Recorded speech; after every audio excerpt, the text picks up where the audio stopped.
ගොඩක් ආදරෙන් ඔයාලා හැමෝම අපේ channel එකට පිළිගන්නවා. අපි කියලා දෙන්නේ මුරුංගා වලින් කෑමක් හදාගන්න විදිය. මුරුංගා බැදුමක් තමයි හදාගන්නේ හාල් මැස්සෝ එකතු කරලා. මුරුංගා වලින් හදන කෑම වර්ග ගොඩක් තියෙනවා. ඒ හැම කෑමක්ම මම හිතනවා මට වගේම ඔයාලටත් ගොඩක් රසවත් වෙයි කියලා. ඉතින් ඔයාලා අපේ channel එක subscribe කරලා නැත්නම් subscribe කරලා එකතු වෙන්න. ඒ වගේම හැමදාම කියනවා වගේ ඔයාලගේ රසවත් අදහස් අපිට ගොඩක් වටිනවා. ඒක අපිට පහලින් කමෙන්ට් කරලා යන්න. දැන් අපි බලමු වීඩියෝ එකට ගිහිල්ලා කොහොමද හදාගන්නේ කියලා. මේ මුරුංගා බැදුම හදාගන්න මේ විදියට කෑලි කපාගත්ත මුරුංගා කරල් 5ක් විතර අරන් තියෙනවා. ඊට අමතරව හාල් මැස්සෝ ටිකක් සුද්ධ කරගෙන මේ විදියට හොදගෙන අරන් තියෙනවා. මේව ගොඩක් පොඩි හාල් මැස්සෝ. ඔයාලා ලොකු හාල් මැස්සෝ ගන්නවා නම් දෙකට විතර කපලා ගන්න. ඊට පස්සේ පොල් කිරි පොඩ්ඩක් ඕන. මම අරන් තියෙන්නේ අද කරපිංච දළු කීපයක්. ඊට පස්සේ තක්කාලි ගෙඩියක්. තක්කාලි මුරුංගත් එක්ක ගොඩක් උෂ්ණයි. ඔයාලට ඒ විදියට උෂ්ණ විදියට කන්න මොන හරි ආසාත්මිකතා තියෙනවා නම් තක්කාලි වෙනුවට සේබලා හරි වෙනත් ගැලපෙන ඇඹුල් జాතියක් එකතු කරගන්න. ඊට පස්සේ මුමිරිස් කරල් 4-5ක් දෙකට කපාගෙන තියෙනවා. කුරුඳු පොතු කෑල්ලක් අරන් තියෙනවා. ලොකු ලුණු ගෙඩියක් කපාගෙන තියෙනවා. ඊට පස්සේ අමු 3-5 කුඩු කහ කුඩු අබ කෑලි මිරිස් ලුණු පොල් තෙල් ඔය ටික තමයි අද ඕන වෙන්නේ. මුලින්ම භාජනයක් ලිපේ තියලා රත් වුණාට පස්සේ අපි තෙල් චුට්ටක් එකතු කරගමු. තෙල් ටික මේ විදිහට රත් වුණාට පස්සේ අපි අබ ටික එකතු කරගමු.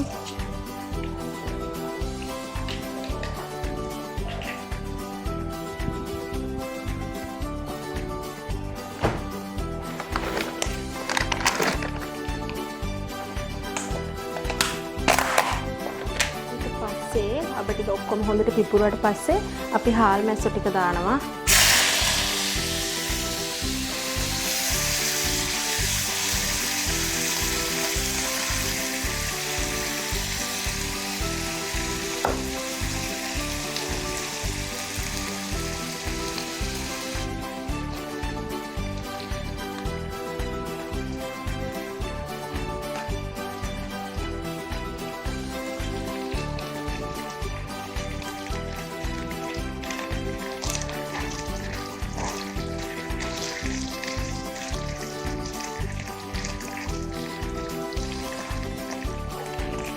ඊට පස්සේ කරපිංච ටික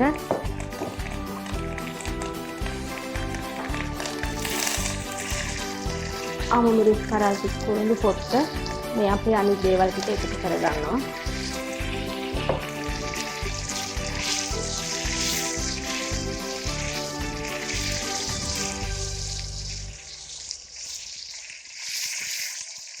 ඒ දේවල් ටික මේ විදිහට කලවම් කරලා අපේ මුරුංගා ටිකත් එකතු කරගන්නවා.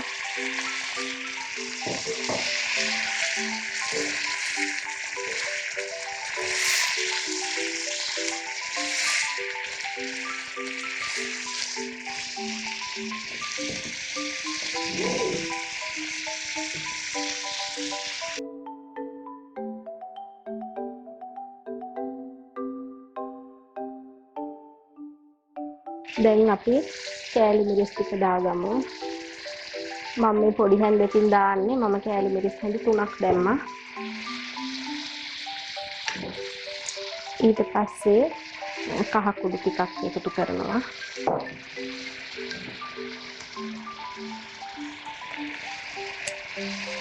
තුන පහ කුඩු පොඩ්ඩක් එකතු කරනවා.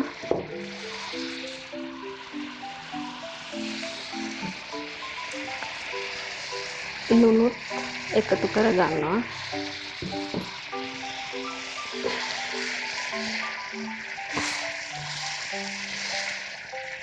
ඒ හැමදේම මේ විදිහට කලවම් කරලා අපි විනාඩි 3-4ක් විතර වහලා උයා ගන්න ඕන.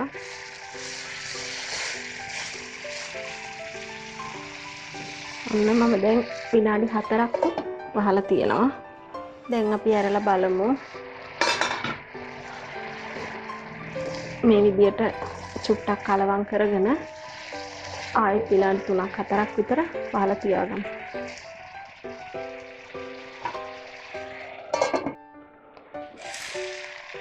ඔන්න දැන් ඇරලා බැලුවා. හොඳට ඉදිලා තියෙන්නේ අපේ මුරුංගා කෑලි ටික සේරම.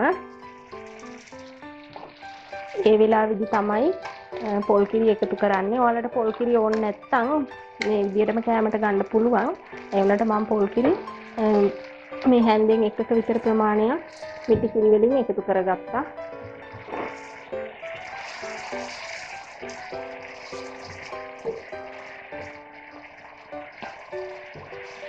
අපි දාගත්ත ලුණු ප්‍රමාණය ඇද්ද මදිද කියලා බලලා මදි නම් මේ වෙලාවේ ලුණු එකතු කරගන්න.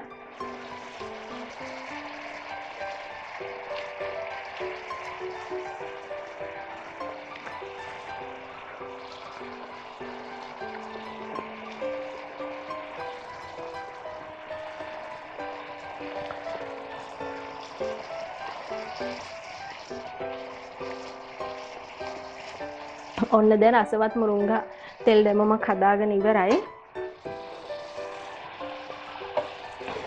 මම දැන් ලිප ඔෆ් කරගන්නවා. ඉතින් මේ වගේ තවත් රසවත් කෑමකින් ආයෙ හමු වෙමු.